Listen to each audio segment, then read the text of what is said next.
So karon no kay namay ni palit sa tuwag fertile eggs. Kolekta sa tag-itlog dura ang sampi no. Tanaw na to na ba itlog re. Na adem. Bet tanaw na to sakto ba yang itlog? Ayo ba? Tulo ka buok. Goods tanan ang gihang ship sa itlog. Okay. Dura.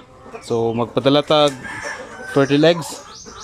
So dura ang uban na to mga sampi no. Dura. Dari pikas. Tora. Naiduha. 5 na. O lain. Okay gyapon. So dire napay na diginot isa. Okay. So dire na dumalaga dire. Masuko man. Masuko kung kuha na itong itlog. Ay klaro man ka masuko man siya. Pero okay lang pa niyang itlog oh. Maski dumalaga pa. Say na po ni resiyuta oba no. Ang itlog sigaw kapunit dire. So itlog sa dumalaga. Butangan na itong markings para mailan na itong mapusa bagin sila. Okay. Dara. So ngayon ay magdagdag tayo ng kolekta ng itlog no. Ayan, dito pa yun iba. So kasi hindi pwedeng i-standby ng mga abot ng mga 7 days yung mga itlog natin dito. Kasi yan puno yung ating incubator. So gawin natin dyan para hindi masayang. Since ngayon ika-3rd day ng pagkolekta natin ng itlog, ibenta na lang natin habang may bumibili pa. So ngayon magtagalog muna tayo kasi may nabasa ko sa comment na dapat daw magtagalog kasi yung mga hindi lang daw mga Bisaya yung aking mga subscribers. Meron daw taga Luzon na hindi makaintindi ng Bisaya. So ngayon Tagalog lang muna. Total ang mga Bisaya makaintindi naman ng Tagalog. Okay. So tingnan natin yung iba, magkolekta tayo ng itlog. Dito may sinisiparate ako na sampin. Bagong sampin yan ha. Maganda ang mga yan So yan po yung nasilik po natin na magagamit po natin sa mahabang panahon kasi ito mga mag 4 months pa siguro to. So siguro mga 2 months mula ngayon magamit natin. Maganda yan na dalawa na hindi sila mag-away-away. Para kahit maglagay tayo ng 12 na inahin dyan, 10 na inahin, isang pakain lang, madali na lang. Yan malaki yung ating mga sampin. Yan. Kailangan natin yan actually. So hindi natin yan ibinta. Pinapakita ko lang sa inyo. Okay. Magdagdag tayo ng breeder since may maraming bumibili. So, yan. Yung ating basila na isa, yan. Pinapahinga muna natin yan. Yan Pinapahinga muna natin yung ating basila na ito. Saka natin gamitin kapag siguro mga 2 months pahinga natin. Yung isa muna yung gagamitin natin na basilan. Okay? Kasi hindi maganda yung similya kapag hindi natin ipapahinga yung ating mga basilan. Ito yung pinakaunang basila na nabili ko actually. Okay. So yan. Dito sa kabila. Actually sa mga nagtatanong kung ilan po ba yung ating mga inahin dito, 30 lang. 14 ang ating sampin. Tapos 16 ang 16 ang mga sampin natin. 16 ang basilan. Dito dagdagan natin yung mga itlog kasi kulang, isa lang nandito. Baka naglimlim rin to. Ito, ganito mga itlog. Hindi natin pwedeng ibinta, kainin na lang natin kasi hindi maganda ang shape nito. So proceed tayo sa susunod.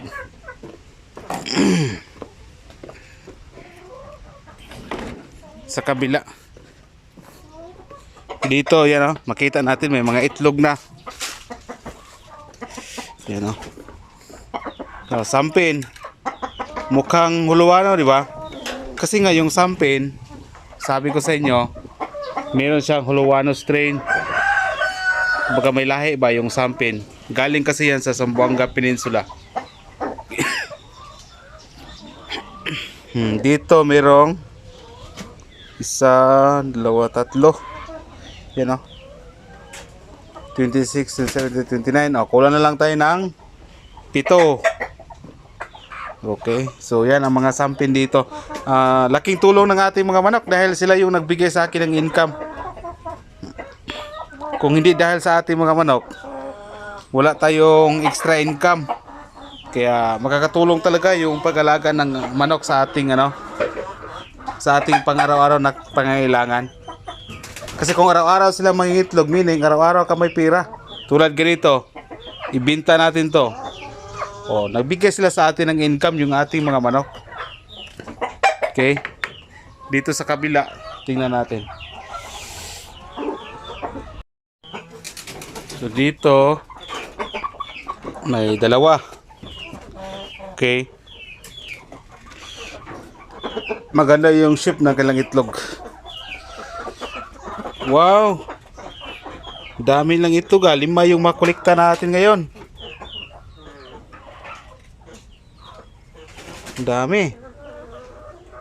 Paano to? Hindi natin makuha. So yan. Dito out of 6 to 4, 6 na inahing manok, isa lang sa kanila ngayong araw ang hindi nangingitlog.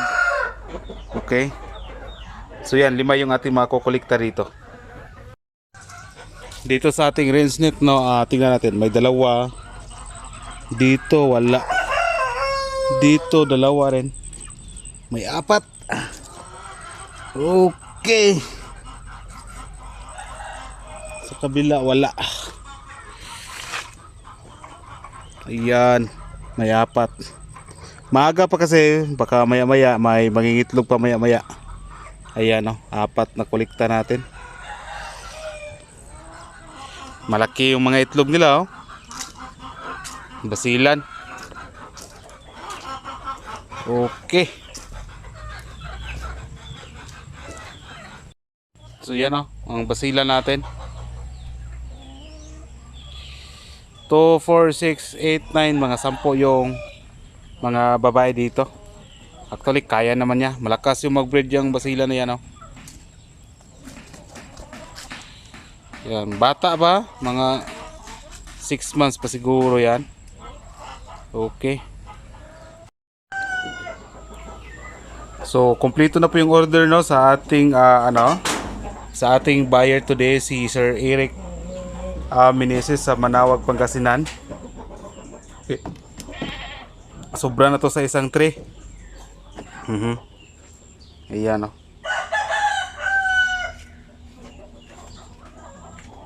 So ship natin yung ating mga fertile eggs. Okay, kasi ang incubator, yung sabi ko nga sa inyo kanina, puno. Wala tayong mapaglagyan kasi 126 capacity lang itong ating incubator. Pero kahit ganyan yan, ay napakalaking tulong na po yan sa akin. So ito yung pinaka last na mga season natin, Konti na lang sila dahil nga sunod-sunod yung ating mga buyer dito sa ating manukan. So ngayon Tagalog muna tayo kasi may nag-request. At salamat, nakalimutan ko na sino yung nag-comment. Salamat sa pag-suggest na mag-Tagalog.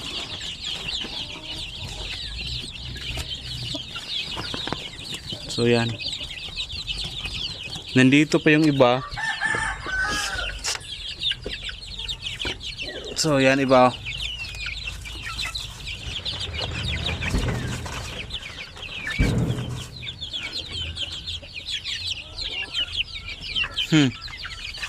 Sampin yan. Okay. So dito, medyo marami dito. Pero ito sila, wala pa ito silang mga 1 month old. 2 weeks and 3 weeks siguro yung iba dito. Okay. So ganyan mangyayari na yung nakalagay dito, may sampin at saka basilan dahil nga wala tayong kulungan short tayo sa kulungan. So dito, since maluwag pa dito, nilagay lang natin yung iba ng mga mga sisiw dito. Actually madali lang naman yan matandaan natin kasi nga hindi naman gaano ka dami yung ating mga manok, hindi naman umaabot ito ng mga libo-libo yung ating manok. Kaya tayo na nagpapakain, madali na lang. Okay. So after nito ay magpapadala tayo ng fertile eggs sa Pangasinan. But anyway, paalala lang, hindi ako madalas magbibenta ng mga fertile eggs. Kasi sa nakita ko sa pagbenta natin ng fertile eggs, ay hindi naman siya gaano kalaki yung ating kita dyan. May kita pero konti lang. But at least may konti pang matitira na kita. Sa mga sisiw yung yung priority ko talaga na ibenta, hindi yung mga fertile eggs. Although madali lang po yung pag-ship ng fertile eggs, but para sa akin mas maganda yung mga sisiw talaga.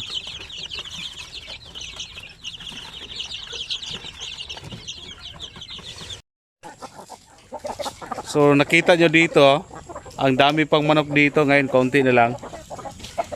Ang rason yan ay hindi natin maparami yung ating mga manok dahil sa dami po ng mga buyer.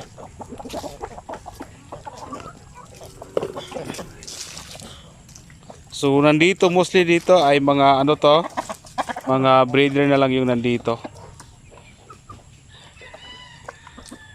Yan So dito, kaunti na lang yung natitira natin dito. Dati ang dami kong mga manok dito pero ngayon kaunti na lang. Hindi natin mapalaki yung iba dahil nga sa sisi pa lang mabenta na natin. Okay. Ito, sampin. Ito hindi na to pwede ibenta kasi reject to kung wala pa nga to 1 kilo. Yan konti lang yung ating mga manok dito.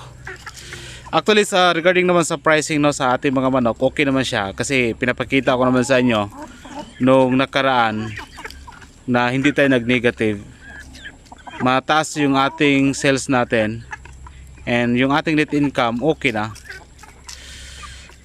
Pwede na natin magamit sa personal at kung ano pa yung pwede natin i-improve dito sa ating manukan. Sa next na mga sisiw natin, mag-select na ako siguro para pang materials kasi pag tumanda na itong mga inahin na ito, hindi natin pwede nang gamitin. Pero malakas pa to sila mga itlog actually. Ngayon nakolekta tayo ng 12 na itlog dito. So puno nga yung ating mga incubator So ang dami pong mga option sa pag-alaga ng paraan. Ang daming paraan para tayo ay kumikita. Pwedeng araw-araw na kumikita tayo sa ating mga native chicken. Pinakita ko na sa inyo yung mga example na kung ano yung ginagawa ko dito. Kasi halos naman araw-araw nag-upload naman ako dito. Halos araw-araw may bumibili sa ating mga fertile eggs, may bumibili sa ating mga sisiw. Nako, kung hindi naman natin mabenta siya as sisiw, paglaki niyan, mahal din siya. Pag 3 months, pwede natin mabenta yung per head na 500. So, kaya hindi natin i-per kilo para mas malaki pa yung kikitain natin kung i-per head natin. Pero kung hindi magandang manok, tulad nung isa, pero kita ko sa inyo kanina, per kilo na lang yan. Tulad ng ganito, pangit na manok, per kilo na lang yan. So yan yung ginagawa natin dito. Hindi ako nagkakamali sa pag-alaga po ng mga native chicken dito dahil ang daming paraan pala na kumikita tayo sa native chicken. Actually bago lang ako nag-ship ng mga ng mga fertile eggs. Kumikita, yun nga, ulitin ko lang, kumikita tayo sa ating mga native chicken sa pamagitan ng pagbenta po ng fertile eggs, mga sisi per kilo. Nako, walang dahilan na hindi ka kikita sa mga native chicken. Lalo tulad sa akin, gagamit ka ng incubator, nako, mabilis lang silang paramihin. At kita nyo naman, kahit gagamit tayo ng incubator, ay ano pa rin, kulang pa rin yung ating mga sisiw, di ba? Kung hindi ko siguro i-control yung mga buyer na lahat ay pagbigyan ko, baka wala nang matitira sa atin dito, pati itlog dito, wala na tayong ma-incubate siguro. Kaya nililimitahan ko rin yung ating mga customer dahil hindi naman gaano kadami yung ating mga manok dito. Konti lang naman sila. Okay. Sige, ship na tayo ng fertilizer sa Manawag, Pangasinan kay Sir Eric Meneses. So sa ating buyer today, maraming salamat kay Sir Eric Meneses, no, sa pagbili ng ating mga fertilizer. Sa iba medyo pasensya kasi hindi natin kaya.